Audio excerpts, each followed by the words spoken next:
And we're back at Think Twice MTG. We I'm your still host, live. Drew. Oh, I cut him off. I did it.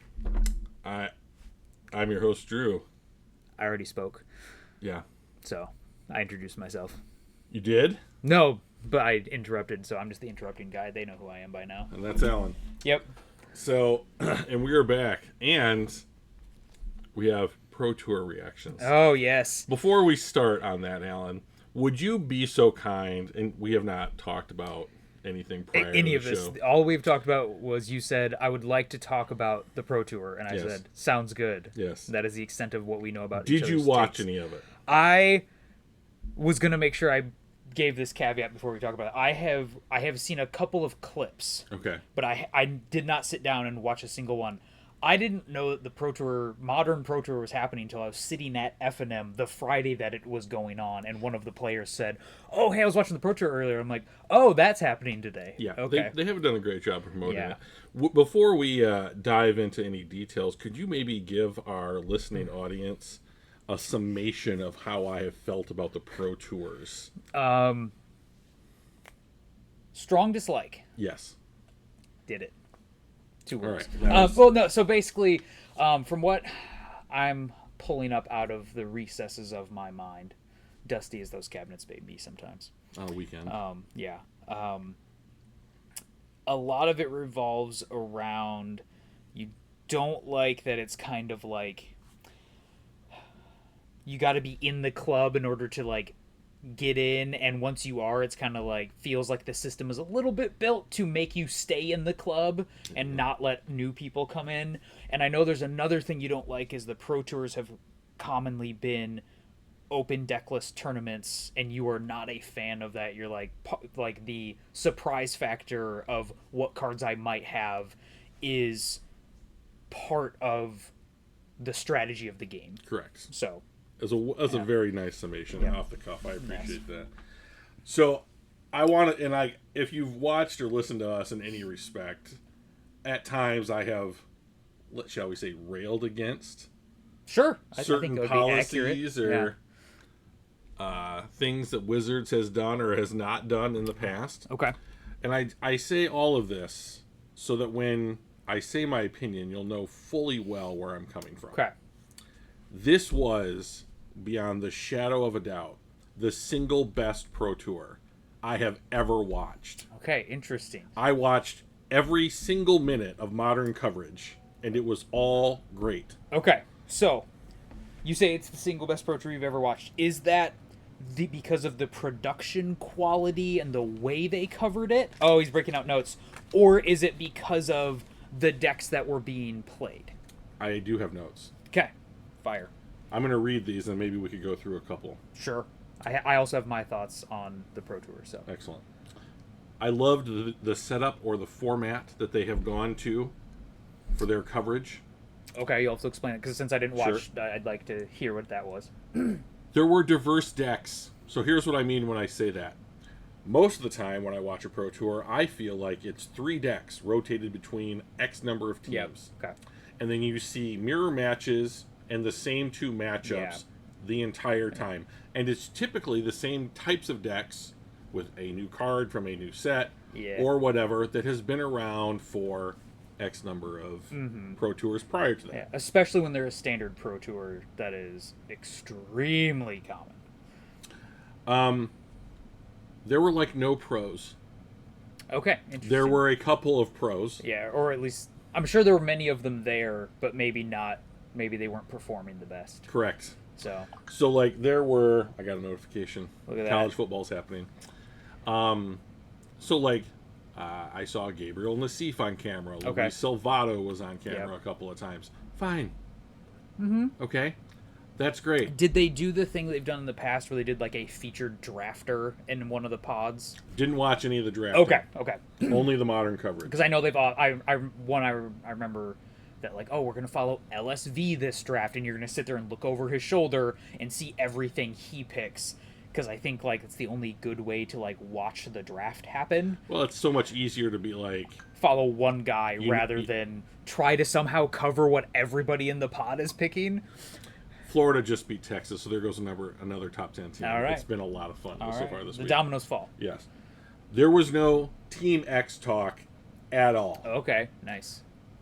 Has been my biggest complaint about Pro Tours is that X number of people get into a house and cram for X number of days prior to it and figure shit out, and they all come up, they homogenize the deck choices. Yeah, to the point in other Pro Tours we've heard it said like, oh, this is Team Blank, they're the ones playing this deck. Right. Yeah. Didn't like that. So that was gone. All right. Just dudes playing Magic. Really happy about it. Great coverage teams. So the two modern ones were Paul Cheon, who may be the single best play-by-play announcer in Magic, and Marshall Sutcliffe. They were a team. That is a great team. That is a great team. The other team, maybe not as technical, but certainly probably more fun, Cedric Phillips, Riley Knight.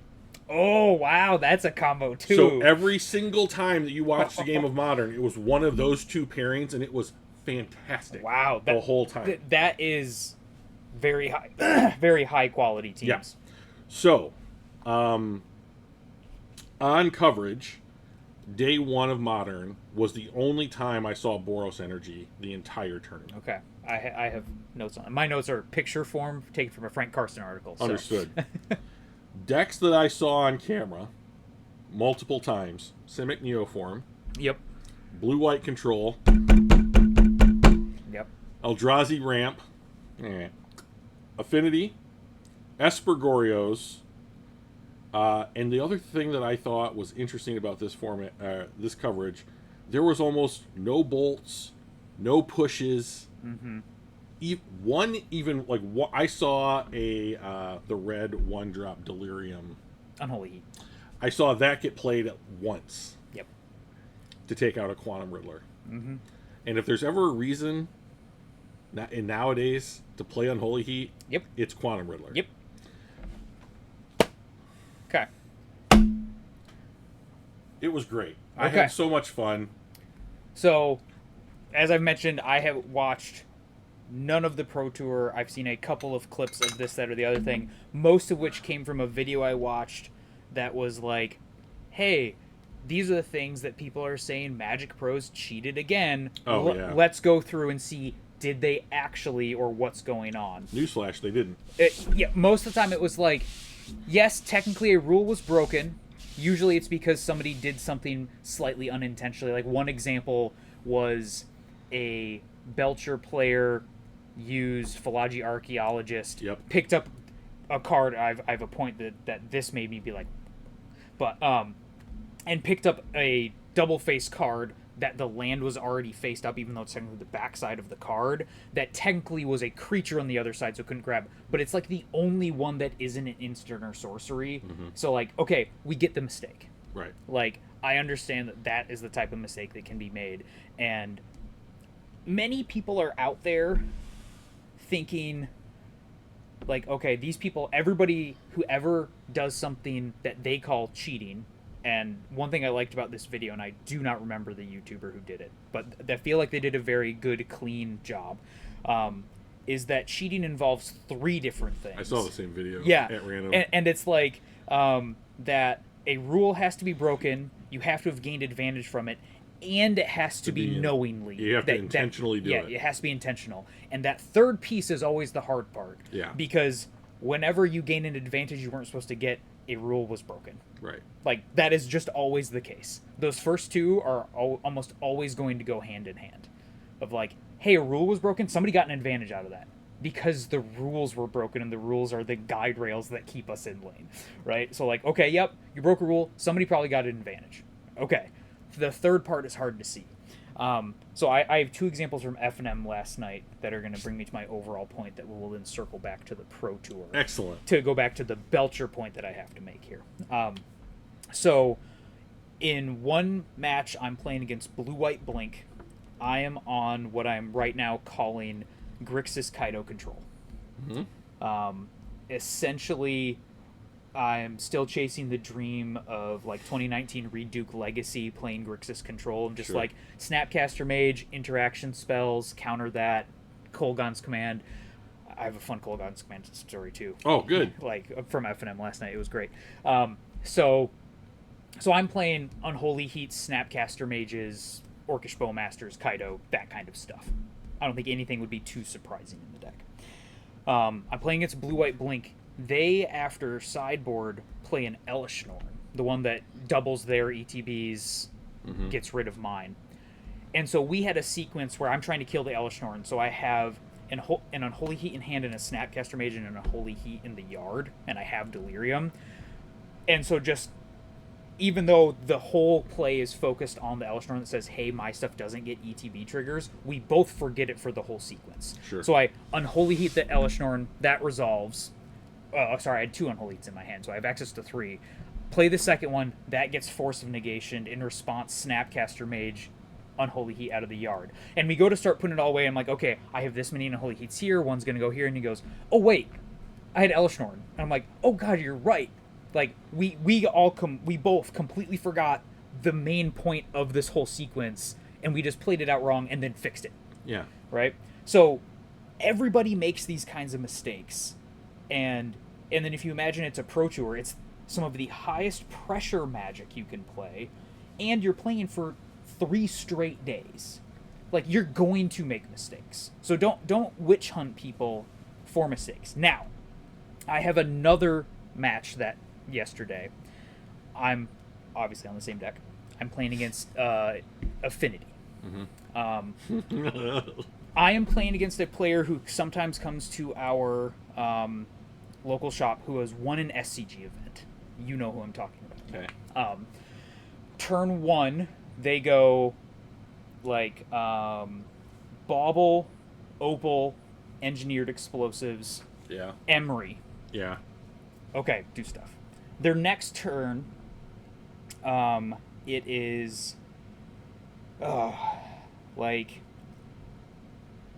it is, let's see. So they're able to go. Oh, and they also played a Shadow Spear with the Opal on that first turn. Interesting start. Next turn, one last card, well, 2 cards in hand. Land, play a Memnite, cast a Bauble out of the yard with Emery. Go to attacks. So equips the Memnite with the Shadow Spear. Says, oh, go to attacks, attack for 2. And I go, didn't that just come in this turn? And he looked confused. Like he didn't know that was the card he had played this turn. And it made me wonder for a second.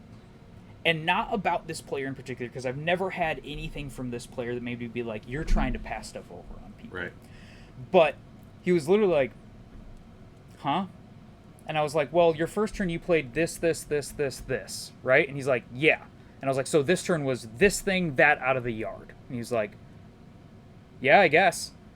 And I was like, how do you guess? Like, and so then it made me flash for a second. The thought in my head was, like, is my opponent trying to get a hasty attack that they know they shouldn't get and just trying to just casually just go off with it? And my first instinct is no. Mm-hmm. But then, like, there's 2 layers of thought to that. Either maybe they actually are, because I know there are people that will do it. Do I think this person is the person doing it at FNM? No. But I know there are people that will do that kind of thing and be like, oh yeah, sorry, that was my, like, I've done it before where I've accidentally tried to attack with a creature that came in this turn. My opponent goes, oh, that came in this turn. I go, oh shoot, you're totally right, sorry. Like complete brain fart. Because you're just like, untapped creature, sweet, let's swing with it. Mm-hmm. And, you know, when you take extra actions after it, makes sense. But then it started getting me thinking, I'm like, even if you're not intentionally doing it, how many times over the course of a Magic player's career, if you're just not, like, having that in your mind of this came in this turn, and you're surprised when I bring up that information versus being like, oh, yeah, you're right. Like, yeah, okay. Like, how many times have people gotten in a free 2 damage with lifelink off of something like that in a game that could end up being the difference? Yeah. You know? And it really made me think, and I guess the overall point I'm trying to get to is, like, 1, don't take it for granted that everybody's playing above board. just because you are and you want to believe the best in people. I'm not saying jump down people's throats if you, but just like, because you can't assume that everybody is just going to do everything, one, correctly without mistake, and two, because some people will try to pass stuff over on you. Like, you have to watch your opponent. Mm-hmm. You have to make sure they don't draw 2 cards. You have to make sure that, I mean, how many times has the opponent gone, have I played a land this turn? Oh, God. Right? And it's like, one, not my job to keep track of. Right. But two, like, you know, like, if you don't know and I don't know, you don't get to play a land. Right. Is the way I handle it. Because otherwise, there's some percentage of the time where that you get 2. Played 2 lands yeah, this turn. Right? And it's like, we'd rather err on knowing we didn't break the rule. Right. Than being like, oh, but I didn't get my land. Be like, and if you don't remember that you didn't get your land, right, like, not a thing. But like, I was shocked that this player seemed confused about which 2 cards he had played this turn. One of which was in an open zone that we both knew the whole time. It wasn't like the first turn where he played 5 things.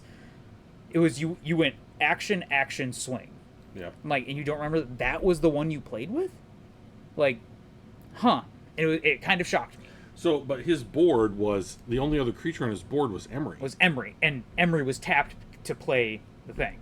That's why I expected to be like, oh no, that one came in this turn, and be like, oh yeah, duh. So the Memnite had to have been his draw. Yes. Or the land. That is odd. Like, or the land, and I guess maybe you wanted to hold it for something. I don't know, but if the Memnite wasn't his draw, yeah, why didn't he play it? Why didn't he play it turn 1? Right. Right. And so it's like, you have to know that that was the card you played this turn. So, like, what are we doing here? Yeah, exactly. You know, and it's like, okay. But so, like, it had those cascading thoughts coming in. So anyway, back to the point I wanted to make about Belcher. Yeah. That mistake that came up in that video made me just utterly shocked that at the Pro Tour, Belcher players were allowed to play with their MDFCs flipped to the backside. Correct. Just permanently. Yeah. Like, one, you avoid that exact problem that video pointed out is that mistake 100% of the time. Yeah, just play with your cards face up, the correct way that they're... Yeah, like legally they are only the front side in every other zone but the battlefield. We have a Belcher player at F&M who has been playing Belcher now in multiple iterations for months. Right. And he doesn't even bother to flip the cards over. He's playing the cards spell side up. But the cards tell you what the lands tap for. Yeah, right. So then you can just play the spells up and still see it's a great system. Yeah, and I mean, obviously I'm in the camp of like, you're playing the deck, just accept you're gonna have to flip cards. Yeah. Over. And if you want to, use the checklist card so you grab the extra thing out and then it's not in a sleeve. But like, all of my cards that flip, I just take them out of the sleeve, turn around, put them back in the sleeve. Yeah. I don't do the thing people used to where they half take it out or, you know, take it out and just leave it sitting on top of the sleeve. I'm like, nope, it's just back in the sleeve. If I have to use a new sleeve at some point, fine. When I was flipping Ral and baffled my mind. Yeah, when I was flipping Ral and Storm, I would take him out and put him on top of the sleeve. Yeah, I mean, he never taps once he flips to a Planeswalker. Usually you're like, I flipped him, I'm going to use all of his counters, and now he's going to go to the graveyard or whatever, like, right away. Like, so, yeah, but, like, you know, oh, this is my land that I'm going to use and tap over and over again for the rest of this game. Like, take it out of sleeve, turn around, put it back in. And the reason that guy picked that card was because it could come in, like, he could force it to come in on tap. He could pay 3 life to have it come in on tap. And he got a spell off of it. Yes. Now, it didn't help him win the game. Right. He lost that game. Now, and I kind of don't like that this video we both randomly watched brought up the fact that, like, oh, well, it ended up not mattering because he lost this game. Because that shouldn't matter. Right, it doesn't. Like, right? Like, if the person is knowingly, if he knew that he couldn't take it, but he knows he's getting an advantage because maybe his opponent doesn't know that that's the one that is the creature on the actual front side, but you're revealing him as just as lands, like, in every way that looks to me like something I'd be like, hold on, I don't know what this card is, let me see it. Right? And it just baffled my mind that at the second highest level event we have in Magic outside of the World Championships, that you could play with that shortcut just enacted all the time. like I do not understand it. Mm-hmm. And like I was watching the video, I'm like, wait, why is he playing with his cards like this? Flip them back over. Right. And like, I cannot believe that is what happened for this whole event. And I know it's because like, well, it's gonna take so much time. Be like, tough. Right. You made a deck selection. Yeah, you know you're gonna have to do that. This is what comes in with like, playing this deck. Yeah, like figure out a system, get good at it, use the checklist cards, something. Right. Because you avoid so many more problems. Because I don't know the backside of all of those cards. And you shouldn't have to. Exactly. Right. We should be able to say, okay, I'm playing. Okay, that one's the land. All right, because then sometimes people also play the actual spell side of the card, and then it's like, well, are you using that or whatever? And like that Belcher player you mentioned at our F&M, very nice opponent, by the way. Like straight up good guy. Fantastic guy. But like I've had multiple times that I have to like he'll do the thing you said and just play the spell as the land, and I'll be like, oh, can I just read it? Yeah. And obviously he'll let me, because I don't know which ones you have to pay life for, or which ones you don't, or which ones are this thing, or which ones are that thing, and it's like, that's something I need to know. I wanna say that this comes back to like a crucial core ability that requires no skill, and it's just, I always just think about it because I heard Reed say it once, and it's just RTC, read the card. Yeah. And it's just like, it takes nothing. Hey, you got a card face up in exile, in your graveyard, on the battlefield. All right, I'm flipping that around and reading it because it's got timing restrictions. It's got certain effects that require other things to be happening, or like this Belcher incident, that kind of thing. Right. Like, you gain information, and the amount of time it takes to do that matters. Yeah. Now, like, we played at F&M level, so it's not about like rules lawyering. It's about this is the way the game is supposed to be played. For instance, Quantum Riddler. Yeah. I know what it does just based on like kind of the shortcutting we always do for our brains. I didn't realize until I was playing a game against it yesterday that Quantum Riddler says anytime you would draw, if you have one or fewer cards and you draw two. I always just assumed it was for its own trigger. Yeah. So my opponent had one card in hand. They go to their draw step and they go draw two. And I'm like, what's the draw two for? And he goes, Quantum Riddler. I'm like, it came in last turn or whatever. Right. Like his last card was Ephemerate. He ephemerated it, drew a card, went to his turn, drew two. And I'm like, what? And he's like, oh no, it does it for any draw. I'm like, it does? And I turn around, I'm like, holy crap, it does. Yeah. And that's just a case of like this very popular card. I thought I knew what it did. And we're just a little bit wrong. Yeah, right. And because I also just assumed like, why would it do it for any draw you have? That's how they're making them now, right? Like why would it be for any draw, not just this one? Right. Right. Like when its ability resolves, if you do that, but no, it's any draw you have. So it's somehow even better. But so I've been seeing a lot of play patterns like on coverage and on like other like streamer videos.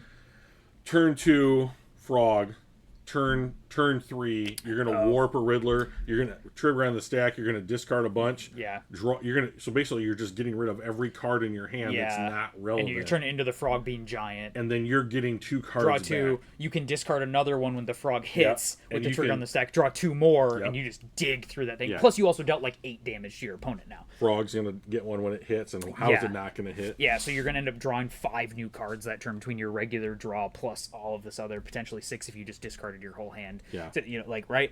Like, it is insane all the stuff you can do. So, let's hit some of your notes. So, like, I want to respond a little bit to yours, which will lead me into mine. I love hearing that you thought the production quality of the event was so high. Superb. It was superb. You know, as I've already very clearly shown, the commentary teams sound excellent. Oh, they're so good. Like people that I really do like listening to. Let me just interject real quick. Listening to Paul Cheon be able to just watch a game of Magic at this level and be able to not only indicate what line a player is taking, but then be able to also quickly, off the top of his head, explain what lines he could have taken or could potentially take is maybe the most single helpful thing to get better at Magic that I can imagine anybody watching right now. Yeah, it is crazy. It's one of the things I've liked about watching like Reed Duke's videos over the years is he takes his time to talk about this stuff, sometimes to his own detriment, where all of a sudden he realizes like, oh shoot, I'm low on time, I just have to not talk now. Right, yeah. Because he talks a little bit too much through it sometimes. But it's so nice instead of just being like, oh, I'm going to do this. He's like, well, I could do this or I could do this. And, you know, as we progress, and at least I like to think that I'm a very cerebral Magic player. I'm always thinking about what could happen and whatnot.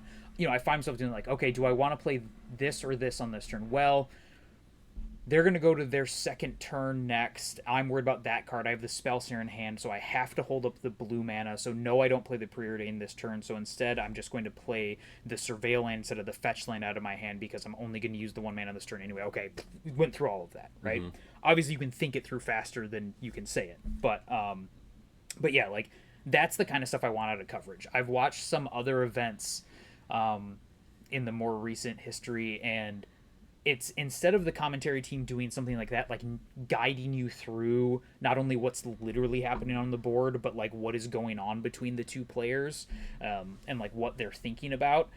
The commentary team is mostly just reacting with you. Carmen Klomparens is one that comes to mind. Oh, sure. Who does that? It's just kind of like a reactor. And it's like, oh my god, that was so cool. But, like, they get to be so animated about it that they're like, oh, what? No. And that person is certainly not the only one. Oh, no. There are multiples of them. And I felt like some of the events I've watched, I'm like, this is all the coverage is just people reacting for you so that you feel like there's reactions happening. And I'm like, this isn't what I want from my coverage. Maybe it is for some people, and if it is, then fine. It just wasn't picked for me. But, like, what you're describing and the teams you described, I'm like, that's what I want. Yeah. I want people who are going to tell you, like, this is what's happening. This is what's going on. Here's the intricacy maybe you're not seeing, the tension that's going on. I think about, like, you know, every once in a while, I also watch, like, chess videos and stuff. Just, Nerd. You know. And so, like, if you ever watch Magnus Carlsen. Oh, God. Right? Like, walk through a game. He's like, oh, and he'll talk about, like, tension on the board because, like, he has 3 attacks on 1 square and his opponent only has 2, and there's nothing even on that square. But, like, the game is revolving around this square and who is going to eventually control it. And it's like, oh my god, like, this is a thing that, like you don't even think of unless you're at this super high level. Yeah, and when him in particular, yeah, I don't think that he could talk to someone who's at a lower level than he is. Yeah. He exists at that level and can't fluctuate. Yeah, but it's like it's that same sort of thing that I want out of the commentary. I don't just want you to vocalize what is happening because I can watch it. I can see that person played that card.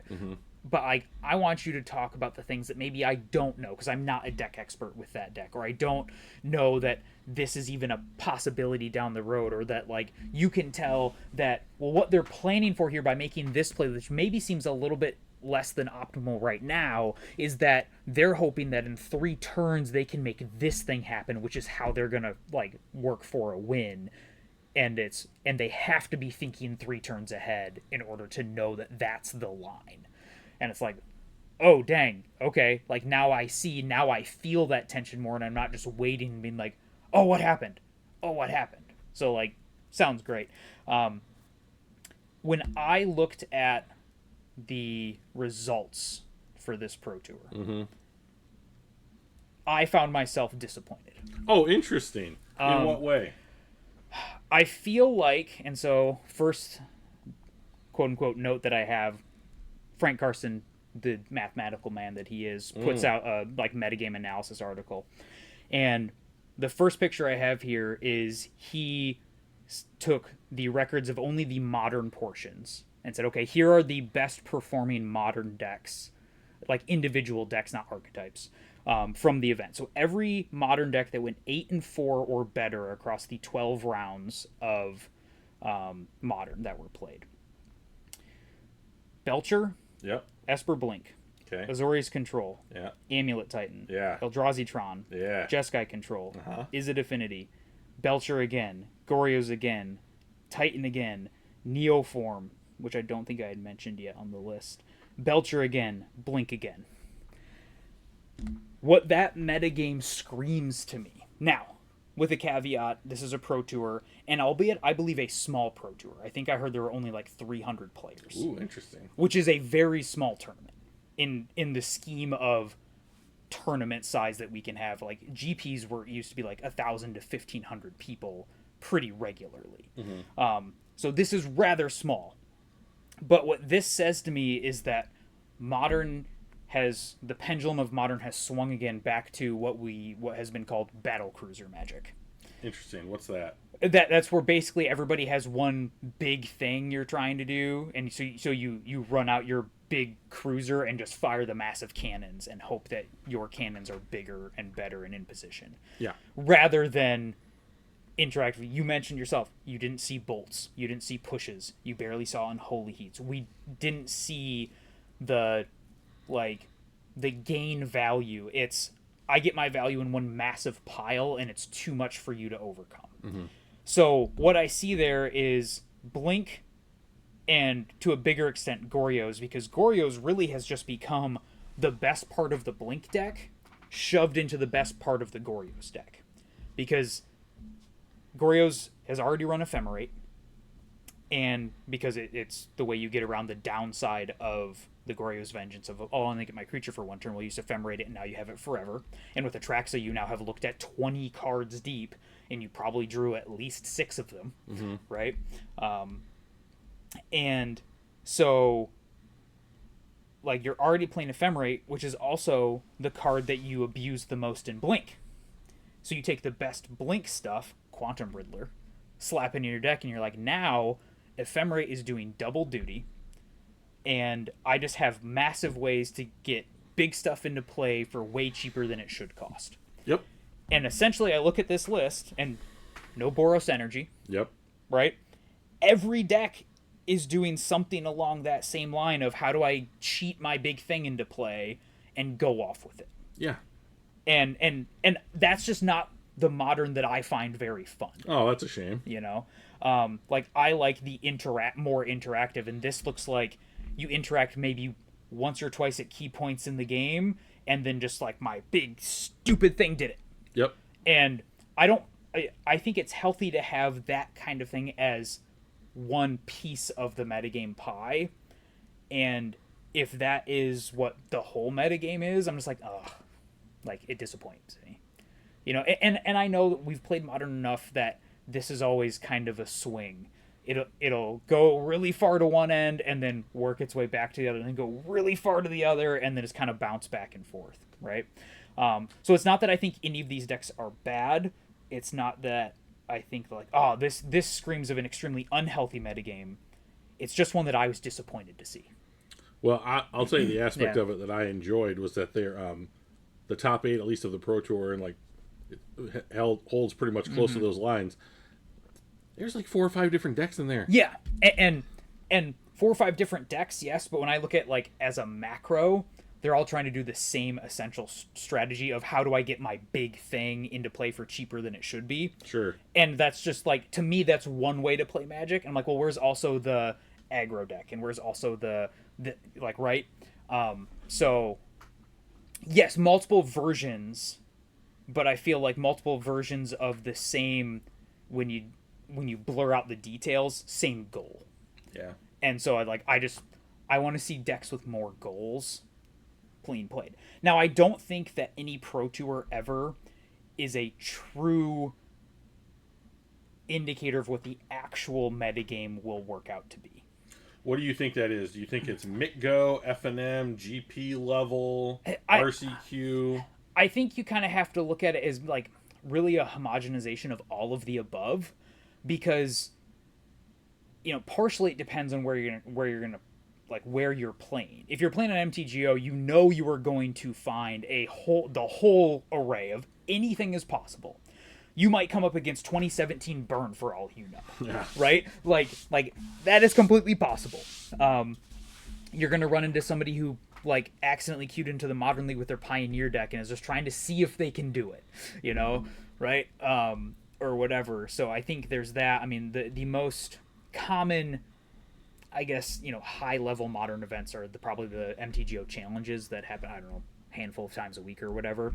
So I think that ends up becoming a pretty decent indicator of maybe where on a week to week basis a metagame might sit, because those are the people that are saying, okay, I'm trying to win high level events because they cost more to get into. So you're not just being like, oh, I'm just gonna play some Magic and see what happens. These are like, okay, I'm trying to do this thing, but it's also low stakes enough and easy access enough that anybody, if they want to, can do it. So it's not like, well, I just didn't happen to qualify for this pro tour, but so I think then if you went to like whatever they call the GP style events now, you find the same thing. There's a much broader metagame. And especially in early rounds, you have to be ready for, once again, literally everything. It might be somebody's like, well, I haven't played Magic much, but this GP's literally in the town I live in, so I once again grab my 2017 burn deck and Goblin Guide to see if it's gonna get there, right? And you're like, oh, okay, that's a thing. But like, we know that small events like this Pro Tour, and really any Pro Tour, it's always said like because it's so insulated, you're metagaming for who you think is going to be there and what they're going to do, rather than just being like, all right, I'm just going to go try to win more than I lose this week at whatever level I want to play. Your hand's blocking my camera. Ha! Get it. They can't see me. Yeah. So like, I'm not being like, oh, the sky is falling, this is terrible. But I was just like, which is why I didn't go back and watch anything, because I wasn't like, man, some of these matchups really intrigue me, or like there's a deck I really want to watch be played. And like at different points, like I think Goryo's is an extremely interesting deck to watch, but like not one that I'm like, I'm gonna go seek it out. And well, it's a bummer, because if you watch the coverage, you're gonna get a lot of Goryos. Yeah, right. And that sort of thing. So like that was my first thought, was like, dang. Very clearly this message being sent at this Pro Tour was that if you're not doing some big over-the-top cheating something into play, in air quotes, because I know they're not all exactly doing that, but that's kind of the way to encompass what's happening, like, then you're going to struggle to keep up. I'm going to respond to what you said. I'm bummed out that you don't like this kind of Magic. I agree that I like playing Magic where it feels like my decisions matter. Mm-hmm. That I have multiple decision points over the course of a game and match. Yep. I like this because we have finally. I would rather have. So like, I would say that your point was it's like this metagame is homogenous in what it's trying to do. Mm-hmm. I would say it's diverse in how we're trying to do it. Yes, absolutely. I would rather see that type of diversity than I would say Eldrazi winner. Oh yeah, I'm not saying that this is as like I certainly don't want everything just be like this is literally the exact same deck over and over again, or oh look, Nadu is just winning everything, or oh look, the One Ring is in every deck. Right. But like if we had this list plus there was two insert more Allen style deck. Sure. What's the one in a red artifact that you like? Yeah, Corey Steelcutter, or there was like one of the control decks was actually like a Flame of Nor control deck, right? And I'd be like, oh, I'm gonna go seek out those matches, and I would have fun watching it against these other decks, because I think this style of deck, the slot Reanimator has always filled, whether it's a Goryo's Reanimator or not. Like I'm trying to get my big thing into my big splashy thing into play. I think there needs to be a place for that kind of strategy in a metagame. But if the whole metagame is only that kind of strategy, then I'm like, bummer. Well, so I guess that I guess the difference where I see it is like, so I'll kick it back to like Tron, right? So like Tron has always been, the whole deck is There's no focused. place for Tron. Fuck Tron. Right. You don't like Tron. I don't like Tron either. But like, Tron is a big mana deck. Yep. Right. So however we're creating big mana, right? It's trying to do something above the power level of the turn that it's putting the mana into it. So whether that was 7-drop Karn, or now Ugin. Yeah, or Wormcoil Engine. Whatever thing it's been. Right? Yeah. Those things took over the game, and like the opponent didn't have the resources necessary to deal with the threat effectively. Yeah. Okay. So now we're getting back a Traxa or Gristlebrand, or Blinking we're the putting Riddler, Archon or Riddler or whatever, and that type of thing. But like what this metagame and watching it said to me is that Modern is now more Legacy 1.5 than it is what I would consider to be Modern. Yeah. And it might be that in the future we will get the kind of other decks that kind of like pepper Legacy. Yeah. That allow there to be a semblance of a diverse metagame. Yes. But I think that this is truly the line of demarcation where we will look back and like Pro Tour, EoE, and Atlanta. That's when Modern really became more Legacy than it is Modern. Yeah. So like another takeaway I have from this is that, gosh, if you're not trying to do something with Ephemerate, it might be the best card in the format right now. Right? Like Ephemerate is just doing so much lifting, and it makes sense because it is so cheap and gets you to it not only gets around the downside of many of these creatures, because everything is just like, well, we'll put this on a creature and we have it as a downside, but we've templated it so that it's so easy to get around that downside with things that we have access to. Oh, you just have to, now it doesn't go away, like sort of thing. Basically half of this metagame is just scam. Yeah, it's scam. It's just different scam, right?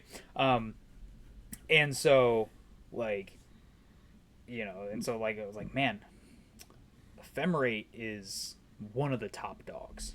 So I don't think we're ever getting away from it. Yeah. Because if you say you get rid of Ephemerate, there are other black options. Well, but Ephemerate operates a little differently than some of the black ones, because like the black ones don't work with warp. Oh, they don't? No, because those say when it dies, it comes back. Oh, interesting. Where Ephemerate just says exile it or bring it back. So that's why the black ones worked with Grief, because the evoke kills it. Where like warp sends it to exile. So the black one wouldn't care about that. So then, here's another thing that I take. There are other blue ones that do this. Oh shit! Great. Yeah. So here's another takeaway that I had from the tournament. I think we need to start being able to interact with the exile zone. I think I need to be able to interact with your exile zone. It's becoming to the point where exile really doesn't mean what exile is supposed to mean, because exile is literally the way they templated what was originally removed from the game. You're supposed to be gone forever. Yeah, it like literally supposed to be like you take that card, you go put it back in your binder. Yeah. Like kind of gone from the game, because it literally originally was called it's removed from the game. Yeah. Which it seems very clear and evocative of what it's supposed to be, and now it's just like Graveyard 2.0. Yeah, it's the graveyard that you can't interact with as easily. Yeah. Because it technically exists in this ethereal space that isn't actually a zone. And how many other like sub-exile zones do we have now? We're going on an adventure. We have warp. We have etc. You can cast until the next turn, right, or whatever, right? Yeah, there are so many of those things that, the exile zone is now just another zone you can play with, and it's better than playing with the graveyard, because the graveyard is too easy to interact with. Correct. And it's like, oh, okay. So we're just transferring what kind of effects we used to have with like bringing things back or having things in your graveyard matter. Yeah. Delirium is one of my favorite abilities. Right. But like there's a deck that's playing 3 main deck copies of Tormod script now. Yeah. And like why not? Why not? It's a 0-drop artifact that enables exactly what the deck wants to do. If Gorios is as popular as it is, then or Belcher using Tameshi to get the Lotus Bloom out of the yard, like gotta hit those. Yep. Right.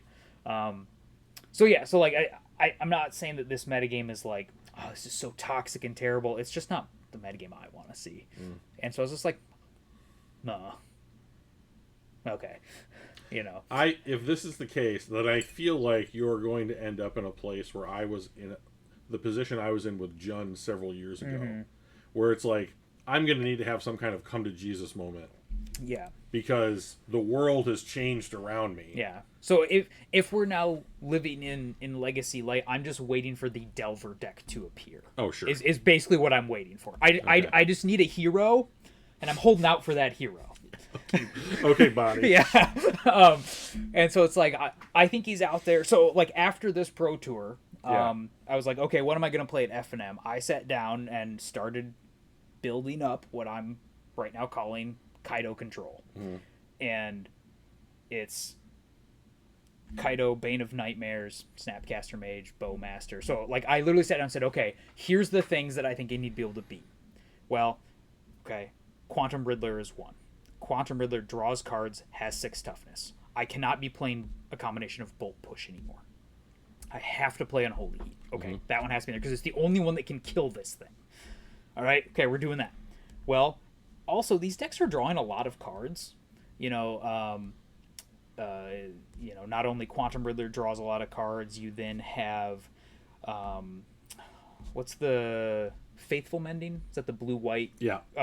Draw and discard one? That draws a lot of cards, and that's played in Gorios, and like they're also playing Quantum Riddler, and so I'm like, okay, Bowmaster seems better than it has been in quite a while. Because people are drawing so many cards. People are drawing so many cards, and then we know that people are still going to show up at F&M or smaller level events or just more broad level events with something like Boros Energy. And Bowmaster's good against Boros Energy. It's just like, hey, Ocelot Pride, pow! Tokens, right? Ocelot Pride. Like, so I'm like, all right, so put in the Bowmaster. Well, the Bowmaster is really great with Kaido because it has 2 bodies, and if you can return the Bowmaster to your hand, when you just like, I'm just doing it all over again. Sweet, okay. So I built up the deck like that.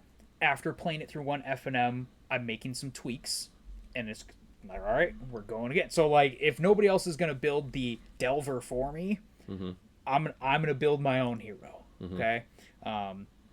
So like, I think it's out there, and I don't even need to be the best deck. I just need to be a viable option. So it's like, all right, I'm on the quest to find it. And I'm really trying to like metagame specifically to be like, okay, if I want to try to have game against these strategies, what do I have to be able to do? And that's what's influencing my card choices now. Interesting. Instead of just being like, I like this card, I want to play it, it's good with this or that. I think for control purposes, I think it's going to end up being like, how can you play the deck that gives you the ability to cast spells for no mana the most efficiently? Yeah, because either low mana or no mana is king right now. Oh god. One thing I really liked about the deck as I played it yesterday is I did not care one bit about Solitudes on the other side of the battlefield. And most of the time recently the strategies that I play are weak to Solitude. Sure. Just because it's like, you jump through the hoops and you got the thing, and now you exiled it. Shoot, I have to reassemble to do it again. But it's like, oh no, you Solituded my Snapcaster Mage after I cast the spell the first time and then snapped it back. Oh no, I'm so sad. And I'll tell you what, that Kaido card is still just impressive. I like it a lot. It soloed 3 different games yesterday. Did it? It was just like, I was like, oh, I have a Bowmaster and Kaido in play. And like one time I just ran the Bowmaster into I don't know, some other big creature on the other side. Pen. Check over on that desk. Like opponent had one big creature and I had Bowmaster in the token and I just swung in. They're like, block the Bowmaster. I go, okay, ninjutsu the token, and then freeze your thing. And then the next turn, okay, with Kaido, I'm gonna +1, get an emblem, swing and hit you for 4. All right, next turn, okay, freeze your thing again, and just used Kaido just to keep the creature down till he could beat him to death. And just like, you can't interact with that card very easily. And so it was phenomenal. Anyway, Pro Tour. Have you seen what percentage of decks were running consigned to memory? I want you to take 80%? 64 was the number that I heard. And there were 27 copies of consigned to memory in the top 8. That So when the first thing that tells me is that blue is right at the top of the format. Well, and when we look through that winning metagame list that I said, you've got Belcher, that's blue. Esper Blink is blue. Azorius Control is blue. Jeskai Control, blue. Is it Affinity, blue. Neoform, blue. Like, the only decks on this 8 and 4 or better list that are not blue are Amulet Titan and Eldrazi Tron. And I wanna point out, I know that like Consign can be in some cases a counterspell. Yes. That is not the reason it is being played in these numbers. Also, blue is by far the best support color in Modern right now. Yeah. Because it's like, oh, this is the piece you need to get yourself to that point. Right. You know, it's like, all right, now you can run 2 dig, like, you know, cantripping creatures in Belcher that then you don't need for anything else anymore. And so you sacrifice them to Flare of Denial. There are also blue cards to pitch to whatever card they use that you have to have Commandeer or there's something like that. Oh, sure. They have one that, or Disrupting Shoal, I think you need a yeah. blue card for, all that kind of stuff.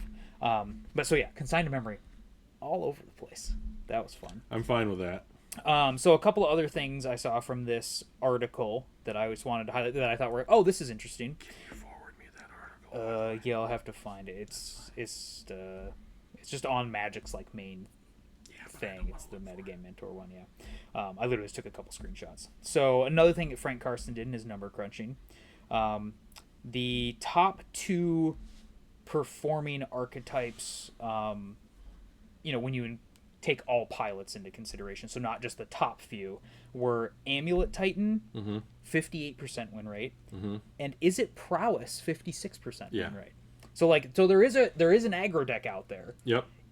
And one thing that we always have to remember with Pro Tours is you can't just look at the top 8 for like technically telling you which decks are best, because the draft portion is 6 of those. How many rounds do they play? 14 or whatever, rounds. So it's like, okay, you know, like, yeah, like you could have a 56% win rate in Is It Prowess as archetypes, but if they all didn't do very well in the draft, then they're not going to make top 8. Right. You know, you basically have to at least 2-1 both of them, right, to have a chance most of the time for top 8, or you have to run the table in your constructed format. So I thought those were interesting. So one quick note. Go. Boros was played in numbers. Yes, I think it was the second or third most popular deck. It just didn't translate to winning. And when you look at, because it can't go, the decks that go over the top of Boros beat Boros. Yes, right? Like, the thing Boros has always struggled with was, like, combo or big mana or whatever. Basically the same stuff Jundo has struggled with. Yep. Mid-range decks. And it was basically just that, like, before there weren't enough of those when Boros was top dog to be able to, like, to knock Boros down and just be like, I'll beat everything else. That's probably the dryer saying it's done. We have Samsung washer and dryer, and they sing like a little ditty. Oh, that's fun. Like a whole little song instead of just going like, meh.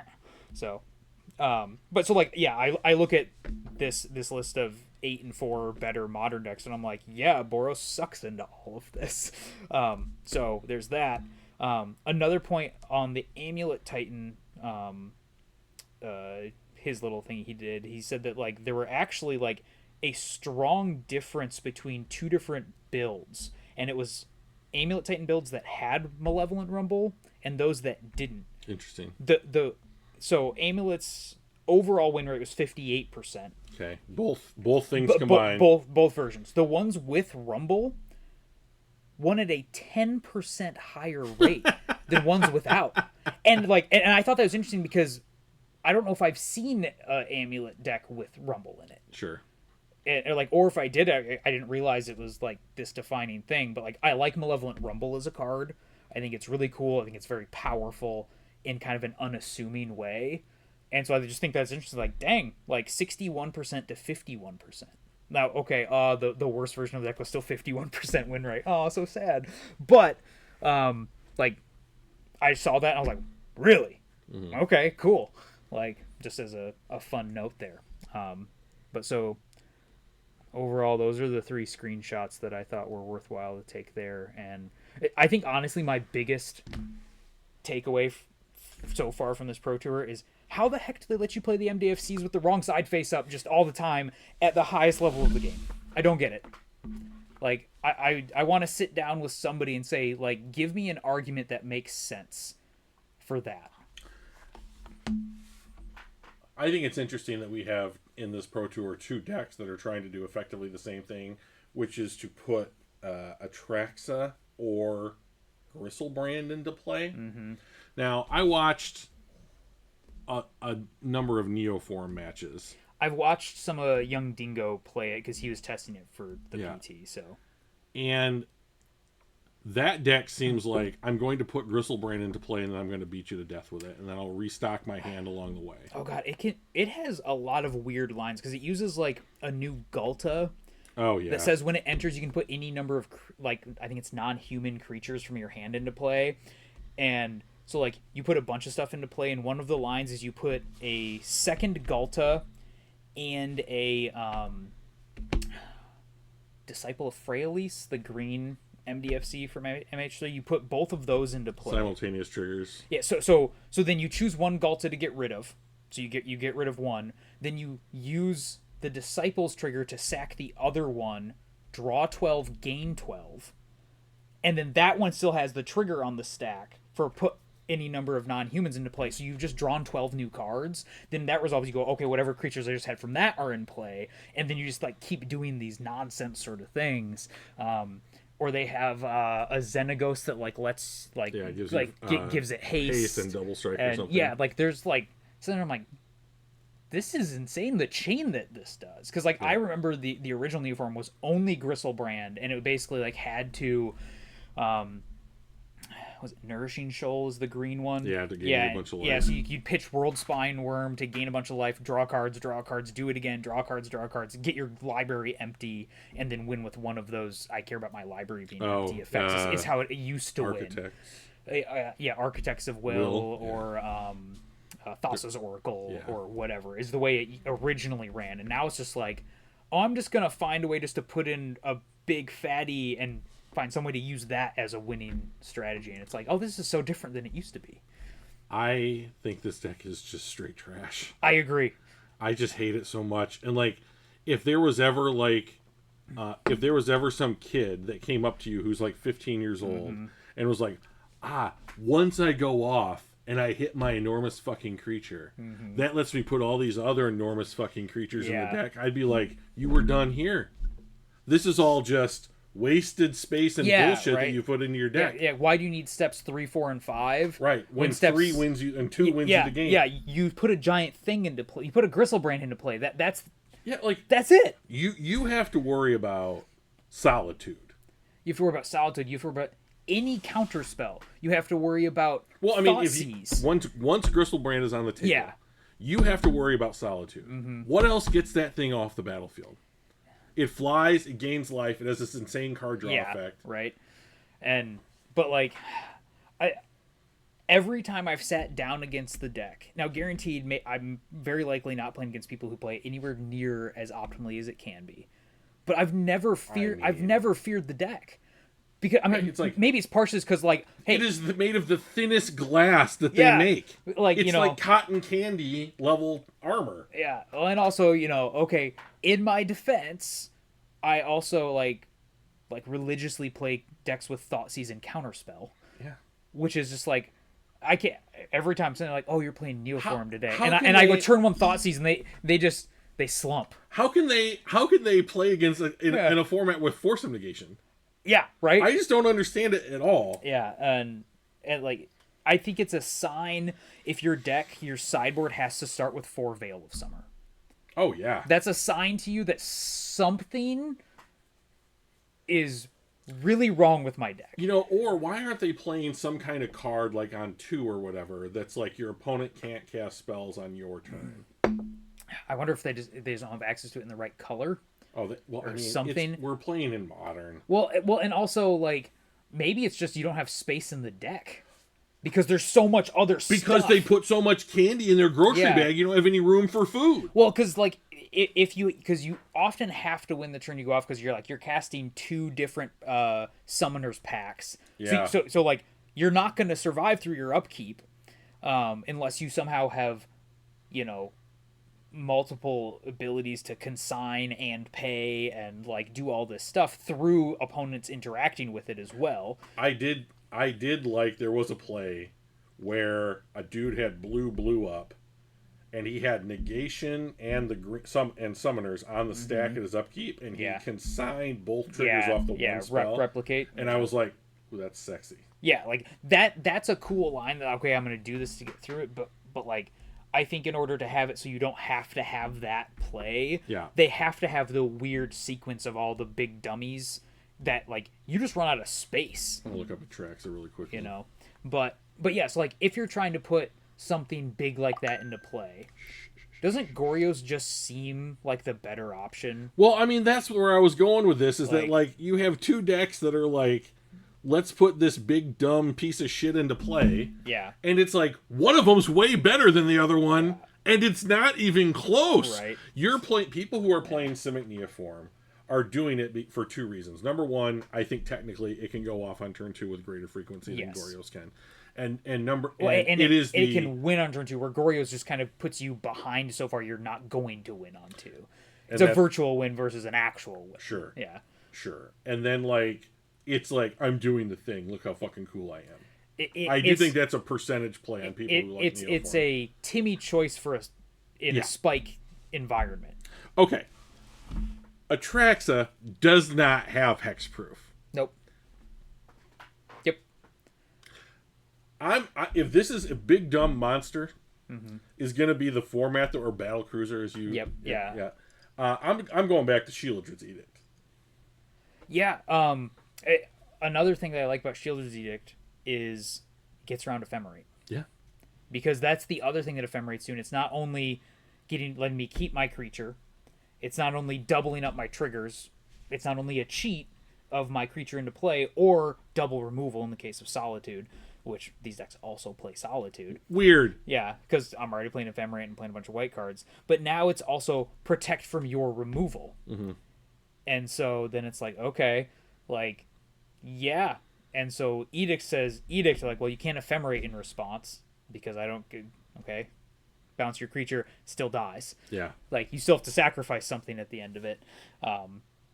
So, like, I think that's a good thing. That's a good pivot if you're starting to run that sort of stuff. So I'm also shocked that in a format where everyone's battle cruisering and banking on the fact that theirs gets there first, we didn't see any Thoughtseize played. Yeah.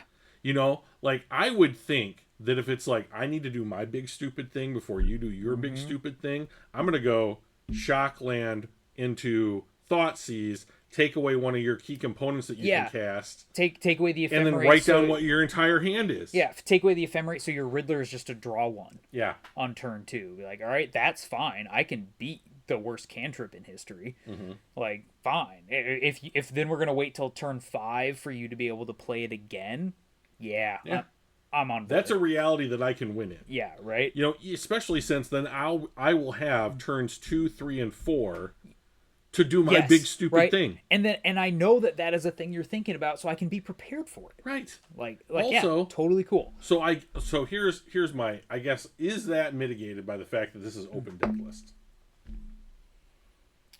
No, because which is awful. Because, like, Thoughtseize is still, like, you need to know what they have right now to work around. But if I get your deck list at the beginning of a match, and I say, oh, he's on this version of Titan, or this version of Goryo's. Yeah. So I need to watch out, like, the thing that I need to worry about is A, B, or C, and now I only need to worry about A and C. So, like, I know that in my opener on game 1, I need to be able to look at land into this spell. Yeah. So now I don't need Thoughtseize because I've already gained the key component that Thoughtseize would give me. Well, except for, like, in the scenario we're talking about, you're also just taking away the key card, so they don't have it. I'm a Thoughtseize guy. Yeah. Like, little fairy going into your ear, sealing your thoughts. Sign me the fuck up. Yeah. But, like, it just doesn't seem like, is 1 mana too much to pay for a spell now?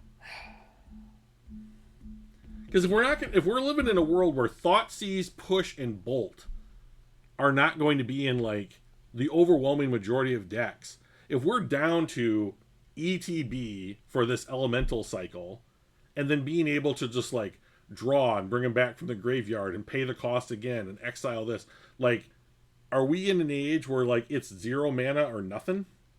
Because I think that this was pretty close to that. So then the thing I pulled up like just MTG Goldfish Goryo's list, and the thing I'm always going to go to. So like the one that I pull up here from the Pro Tour 8th place list did have 2 Thoughtseize in the main. Oh, okay, great. So like maybe we just didn't see it, but like not a card you should only play 2 of.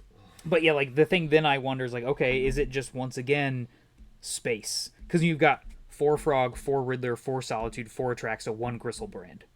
All right, 17 slots down. Well, you have to have the 4 Gorios. You have to have enough ways to get them in the yard. Faithful Mending, Tainted Indulgence, plus the Frog. Then you need to have some amount of interaction in different ways. So this has 1 Consign, 3 Prismatic Ending, 3 Force. They have 1 Preordain, which seems real strange. Maybe they just needed another blue card. But I feel like you could just put in like the 4th Faithful Mending or something. And it's just like you just really quickly run out of space for which things you get to have to interact. And I guess they're playing 21 lands. You know, yeah. And so I guess it's just all right, here we go. You can't, like, we're out of that. So. Okay, can we talk about Goryo's for just for a minute? I have a take on this deck. All right. This deck tricks the person playing it at every level. Okay. This deck is about people who want to draw cards and accumulate value and then have it go fucking nowhere. Mm-hmm.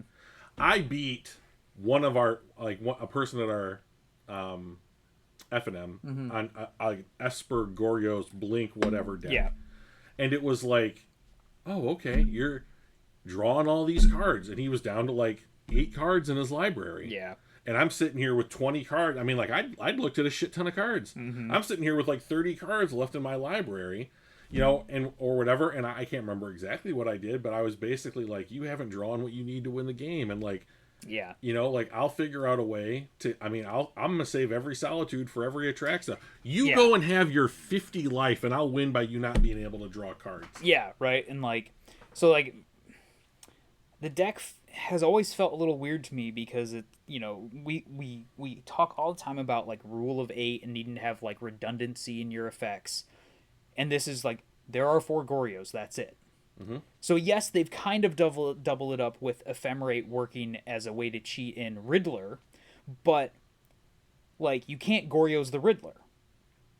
So you have to find an Atraxa, get it into your graveyard, find a Goryo's Vengeance, and then get an Ephemerate in order for like you to be fully doing your thing. And this is the same problem that Archon players have had for years, right? And like, and so I wonder, like, I mean, and very clearly, like, the deck performed well, but you and I have both played like the Archon Persist deck, and we're like, this just so many times just doesn't function. So you just don't find a piece when you need it where you need it. I know we're quibbling over top creatures in the format here, but like Archon is better than Atraxa because Archon wins you the game, and Atraxa is there. Atraxa is the biggest do nothing Muldrifter in my opinion in the whole fucking format. Yeah. Because it is there to be like, no, 10 cards. this one lose. You know, like you need that Atraxa to get into the battlefield and beat your opponent to death in the sky. Mm-hmm. You know, what are you doing? Like the whole deck just feels like an exercise in like I'm warming up in my living room to go jogging or whatever, and I never went jogging. Yeah. You know, I think it's why Belcher beat it, because Belcher is just streamlined. Because it's straight... Okay, so here's the other thing. Belcher's the only twin deck in this format. Yeah. And so this thing, twin, I think... So when I say twin, what I mean is you are playing an interactive game to fuck up your opponent or whatever, or to protect the thing that you are doing so hard, which is what Belcher once you does. do the thing, the game ends. And the game is over. You don't have to swing twice. You don't have to get another thing. You don't have to do what Neoform does and like, well, this, into that, into this, into this, and then finally Yahtzee. Right. So like Belcher, Broodscale, twin-esque decks. Yeah. Or whatever, right? So like that is the kind of deck that I think that I'm going to have to be quote unquote in on. Yeah. Because what I want to do ultimately is to interact with my opponent and feel like my decisions matter. And you're right.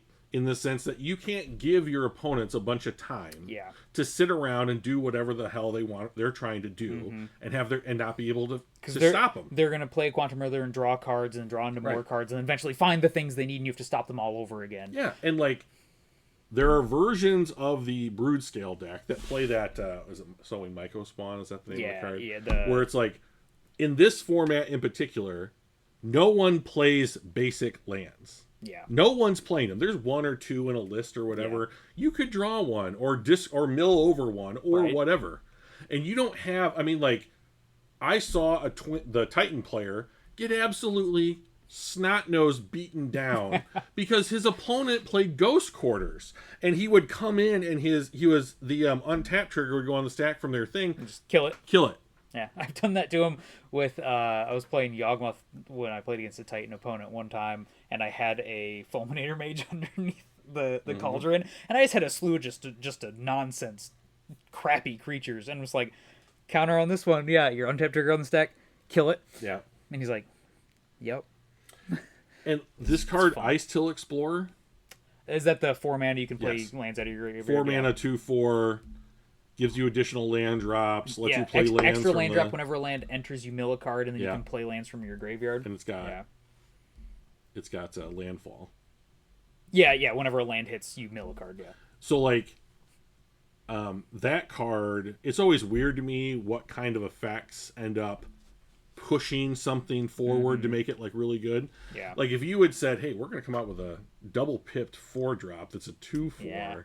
that gives you an additional land drop, and you can play lands from your, and it's going to be a $30 card. I've been like, the fuck? Yeah, but like what does it do in Commander? Right, exactly. Yeah, because maybe that's what it is. It might be. It very likely is. But if you're able to have some amount, like you need to get one Ghost Quarter and be able to either draw it or get it in your yard. Not difficult in Modern. Right? And like that card, I think that there is a world, and I want to talk to you about this off camera because I think I'm gonna start doing MTGO shit. Okay.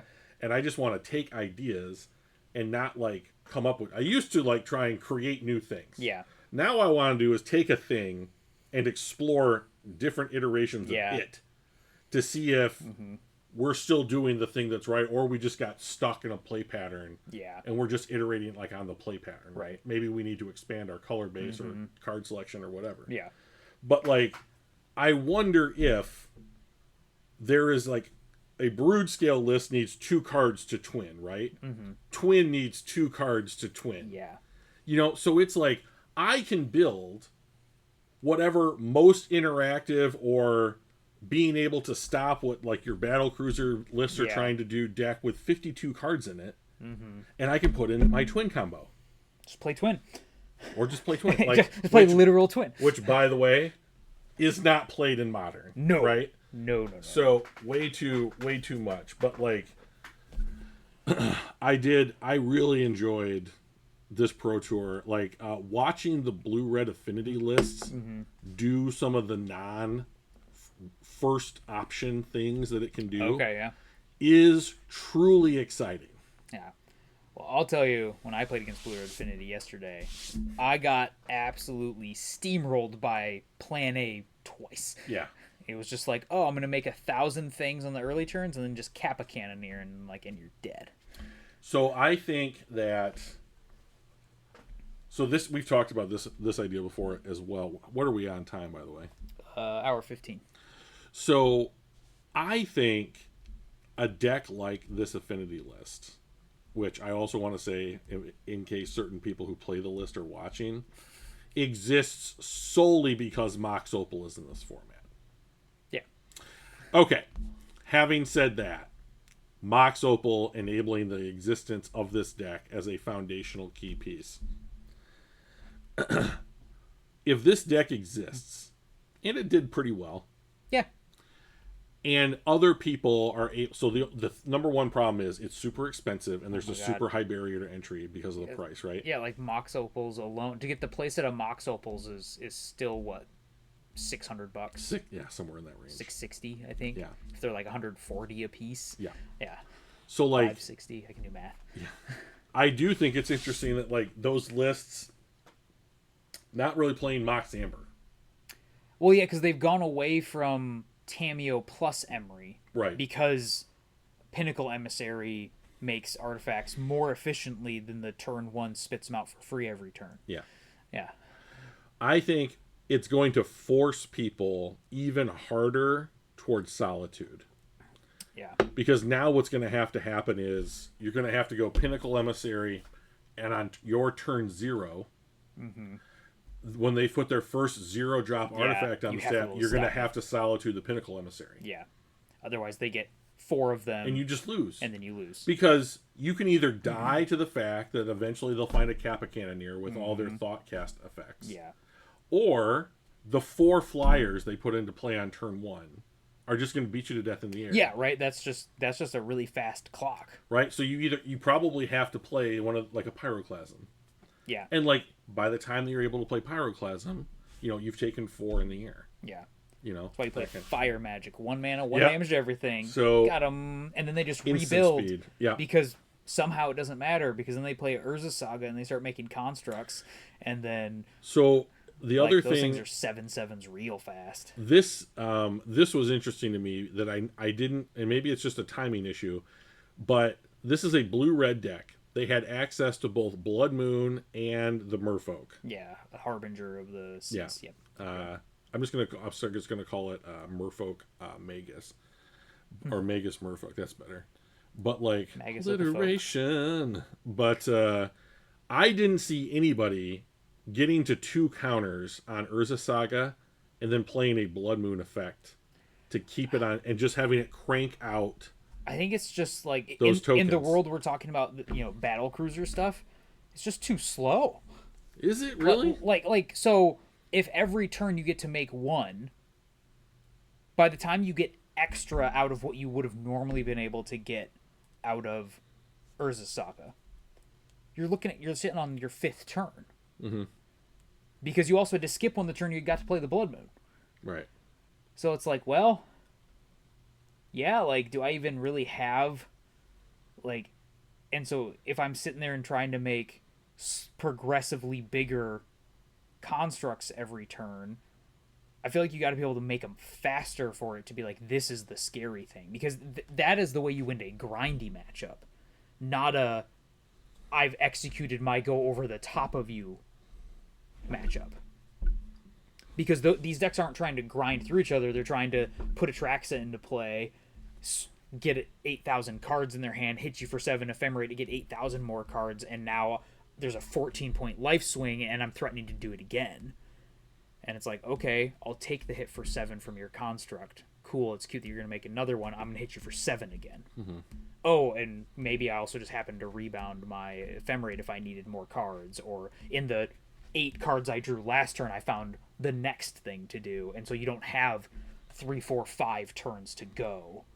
So instead, like, if there was a deck, that was successfully being like, okay, I've slowed down your strategy enough that now it's kind of like, okay, who's gonna find layers 3, 4, and 5 of what we need to find for this game, then that's when you want that strategy. What is that 3-drop artifact that says creatures with power greater than the number of cards in your hand can attack? Ensnaring Bridge. I wonder if this, like, if you're going to battle cruiser shit, I wonder if that's an Ensnaring Bridge response format. Yeah, I mean, I'd have to... I'm going to Malevolent Rumble on 2 or something and get, like, extra mana. And... I mean, is that just then, like, just a Karn deck? Probably. Because, like, it's better... You get to play K-Command. Yeah, right. It's like, so you have it there, and... It's probably a... Oh, I mean, Eldrazi Tron did do well. I don't know which version of Tron is what and which card they play, but like it's very likely that maybe that was a strategy for the Eldrazi Tron deck, that it actually doesn't matter that it's Eldrazi Tron, that it's Tron with Karn, and I got to get stuff like Bridge. Yeah. And then it's like, okay, like, cool, you have your Riddler and all your cards, but you can't attack me, and you're Esper based, so what do you have to destroy my artifact? Because you're not playing Witch Enchanters like other decks are, so... Yeah, what'd you bring in? Cool drawing effect, bro. Yeah, and like, and you're only running 21 lands in your 3 colors, so where's your Odawara? Right. It doesn't exist. All right, fine. Like, how do you get rid of this thing? Right. Yeah, like, eventually I'll find something that kills you through it or in a different way to it. So I think that's a perfectly viable thought pattern to go down. The question always is then like, well, does everything else then beat up your Tron deck? Yeah. I don't know, right? Well, I mean, that gets us back to the place where at least we're back on the merry-go-round. Yes. Yeah, and I think we'll see more of that, because I think the immediate reaction that will happen now is people will jump onto the well-performing decks of the Pro Tour. So you'll see Belcher, you'll see Gorios, all over the place. Do not jump on Belcher. Yeah. Like, first of all, it's cheaper than shit. So, I mean, maybe jump on it. Yeah, so maybe. But, like, not an easy deck to play. Yeah, and you have to, I think with that deck, you have to be hyper aware of what is my opponent trying to bring in to stop me. What's being played to stop me? Yeah, because if you don't hold up the right interaction for the right thing, like, okay, oh shoot, they got Urza Saga into play. If the Saga goes off Chapter 3 before I can go off, they just put a needle into play for free and say Belcher, and I can't get rid of it now. Can't do anything. I have to find some way to do something with it. And you don't get to play Odawara. Mm-hmm. Okay, do you now have to find a sink into Stupor to bounce it and then have counter magic for it to come the way back down? Or like, you know what other card I think would do really well in this format is Brazen Borrower. So like, I'm gonna petty theft you cool, you got your big thing and you're targeting that with Ephemerate. I'm gonna petty theft that. Yeah. Now you put your 5 or 6 or 7 drop back in your hand. Now figure out a way to do this again. Oh, cool card that you cast, by the way. Right, yeah. Also, at some point, like 3 or 4 turns from now, I'm going to put this 3/1 flyer into play. Just gonna now we're going to now I'm switching to my aggro mode. The card in Legacy, little insect guy, Delver guy. Now I'm switching to my Delver strategy. Yeah. And it's all because I just put it into play. Yeah. So. All right. Do we exhaust all of your topics on the Pro Tour? I do want to say one thing about the format. It used to be we had 4 matches going, cardinal direction points in a room. Yeah. And we would wheel the cart. Yeah, we're going to jump over to table 2 while these guys are sideboarding. And then, and whatever. And so you would end up, and it's in the middle of a turn or like whatever game it is, gone. So now it's game 1, boom, and it's these 2, and you see the entirety of the game. Okay. Now, there was, especially like in rounds like 13, 14, or 15 or whatever, there was a little bit more of, we're going to go see how this match finishes up. Okay. But so much more of it was, it's these 2 guys sitting here. It's not a feature table. Yeah. It's just, this is what's on camera, and I'm going to get to see games 1, 2, and 3 in their entirety. Yeah, you can see the whole match. Loved it. One thing I liked that they started doing right before COVID pretty consistently was they would do what they called time walk matches. Mm-hmm. So you'd watch your regular one live, and then they're like, okay, we finished this one, and there's still probably going to be 20, 25 minutes before the next round is even posted. Because you got to wait for all the other matches to finish, then repair. Quit putting your hand in front of my camera. They can't see my face. Don't. And then... and then you got to get people to their seats, get people in the feature match, get it all set up and go. So then they would just have a recorded match that then you'd say, okay, now let's watch this one, and we can also like fast forward through parts or things. And I thought that was great. Instead of what we used to get was like, now, all right, folks, we'll be back when it's time for the next match, and you sat there for 20 minutes with the same 3 screens shuffling back and forth, and it's like, here's the metagame, and you're like, I've seen the percentages 400 times, I don't care.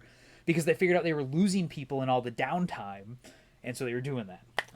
Now the biggest gap that I had, so the pattern was like before the round, like Maria, Corey, and the blonde girl that used to be a streamer that's now doing broadcasting. Okay. Alias. Oh yeah.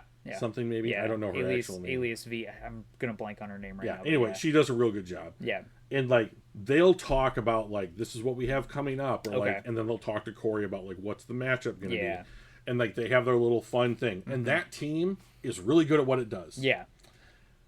Corey needs to be a little bit more professional, but he's Corey, and people love him because he's not. Yeah. And then they kick it to the play-by-play guys, and they give their 15-second intro, and then pan wipe game 1, and then they have their cards, we're not drawing, and it's like land go, and I'm like, okay, we're into it. Like they have figured it out finally, after COVID, and like please Please don't change it. Like, and just like maybe try to give us more again. So, and like advertise that this is going on. Like, I don't know, like, you know, I know people aren't necessarily sitting on all the same channels, and I'm not tuned into like social media, but like go to the popular streamers and be like, hey, we'd like you guys for, 2 weeks before the Pro Tour just to like run the, just read the little promo or mention that the Pro Tour is happening. Here's how to watch it, and we'll give you some sort of kickback or something from Wizards, and just be like, hey, Spike, what do you want in exchange for, once an hour saying this 2-sentence blurb? He's like, I want to be able to passively aggressively attack my own chat. Yeah. With even greater condensation. Like just figure out what they want and be like, hey, do you want guaranteed preview cards? Do you like what is it going to take? Condescension. Yeah. Is not condensation. That's no, the water on the glass. It is. But he hates his own viewers so much now. But like, it seems to me like you can do that kind of marketing, and then like, I've watched a ton of live tournament Magic in my life, and like I said, I didn't even know what was happening. Right. Like, I knew there was a Modern Pro Tour coming up, but like, I didn't. I heard that. I saw something on social. I am plugged into social media. And I don't know if you follow the Magic Instagram, are they saying like, check out the Pro Tour, here it is, or not? No. But like why aren't they? Right. Like, promote it, and then people watch it and you're like, man, these numbers are great, maybe we should do more.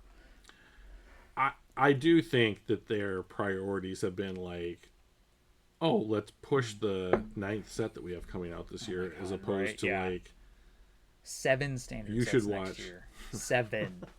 That's every month. 7 weeks. That's not even every other month. Yes. That's more frequent than every month. It's it's every 7 weeks. Oh, that is.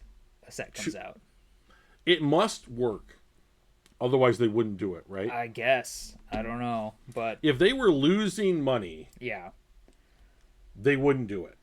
But is it they might be making money now, but you're bleeding it dry too fast? I don't know.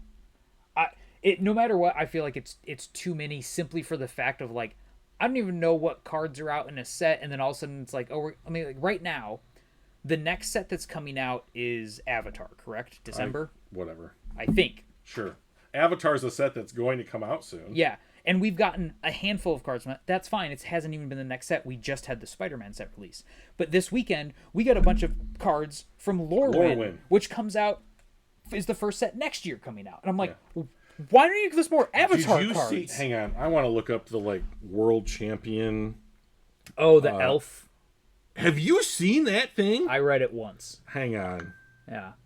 Hang on. My sister is tweeting at me, texting me, which she never does, so it's kind of a nice little thing here. Yeah. Sorry. But let's see. Lorwyn Eclipsed, which I'm kind of excited to go to Lorwyn. I've never been to Lorwyn. I think that it's been all right. So this card is, I don't remember who, like, Jean Emmanuel de Paz, world champion, 29. Formidable Speaker, 2 and a green for a 2/4 creature elf druid. When this creature enters, you may discard a card. If you do, search your library for a creature card, reveal it, put it into your hand, then shuffle. And then has an ability. 1 generic tap. Untap another target permanent. Yeah. So, Arena of Glory. Yeah, Arena of Glory. Or, even just the classic elf stuff of your Priest of Titania. Yep. Make 18,000 mana. Yeah. And now you just went and got the thing you need all the mana for. Here we go. Discard a card, which a lot of decks want to do anyways.